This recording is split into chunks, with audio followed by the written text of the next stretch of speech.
Hard to follow that.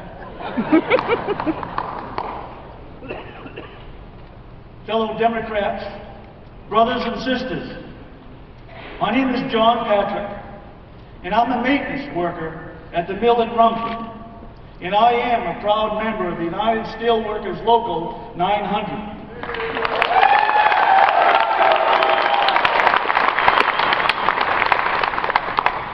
And for you people who don't know, I am a proud Labor Democrat.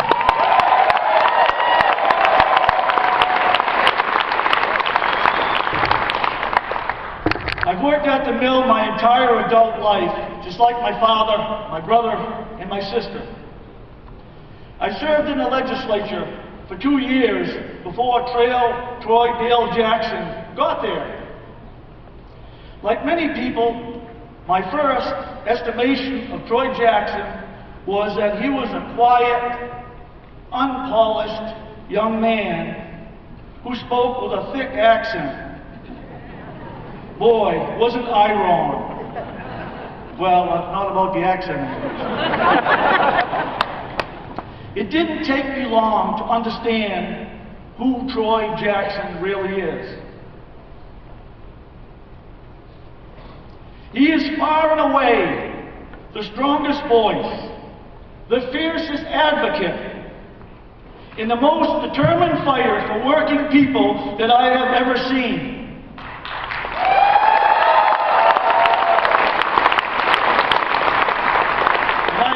Here and now, ladies and gentlemen, who has been the voice of working men and women of labor for the last 10 years? It has been Troy Jackson. Troy Jackson has been the voice of labor for the last 10 to 12 years, and I believe he is a true champion of working men and women in Maine. Time and time again, I've seen Troy stand up to the Republicans and the big companies, and even Wall Street corporate Democrats who need to be reminded that we are supposed to represent the people of Maine who don't have lobbyists to do their bidding. Yeah! I was never more proud than in 2011 when Troy Jackson led a small group of Democrats in the Maine Senate to try to block Paul LePage's $400 million tax cut for the wealthy.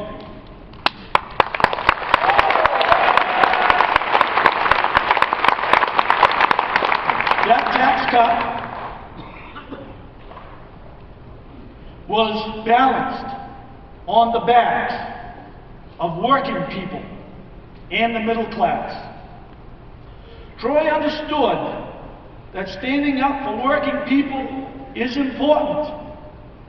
And unfortunately, too many Democrats then and now need to be reminded of that. Brothers and sisters, this election offers us a clear choice.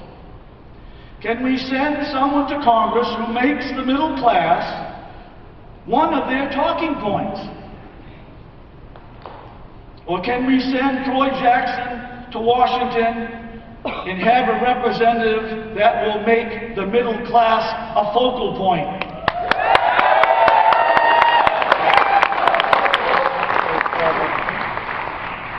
In the 400 and some congressional districts all over this country, there are hundreds of candidates telling people that they are going to personally go to Washington and bring everyone together and somehow magically make bipartisanship happen. Folks, let's be honest.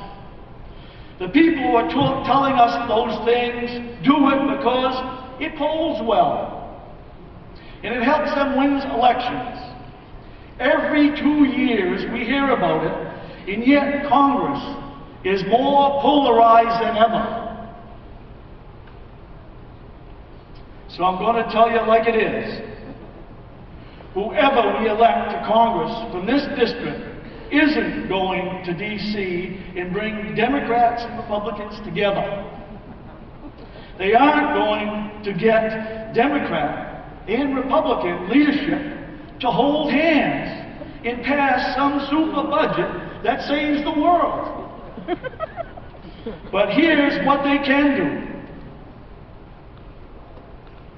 And this is why we need Troy Jackson.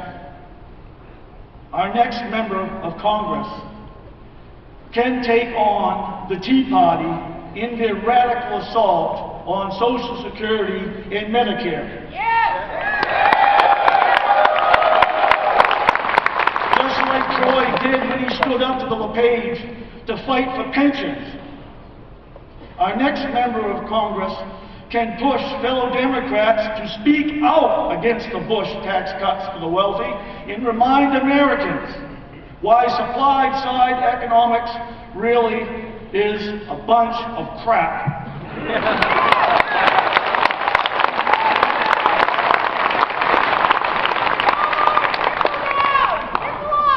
Amen. And our next member of Congress can fight like the Dickens to make sure our next health care reform results in a universal single-payer system.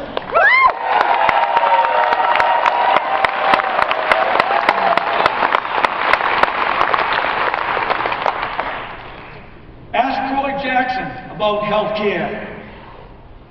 Ask him when you see him. He's on pacemaker number 3 that he wouldn't afford without state-sponsored health care.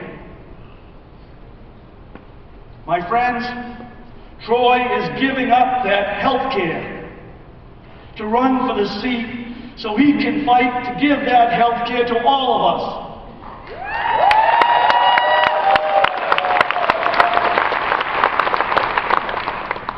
Ladies and gentlemen, Troy Jackson is the only politician I've ever truly believed in.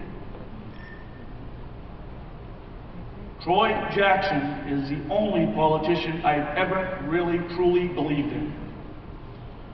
This is the person we need on the floor of Congress, giving them hell every single day. This is the person we need to choose as our nominee on June 10th. Fellow Democrats, ladies and gentlemen, please welcome the next congressperson from Maine, my true friend and a friend of every working man and woman in Maine and in America, Troy Dale Jackson.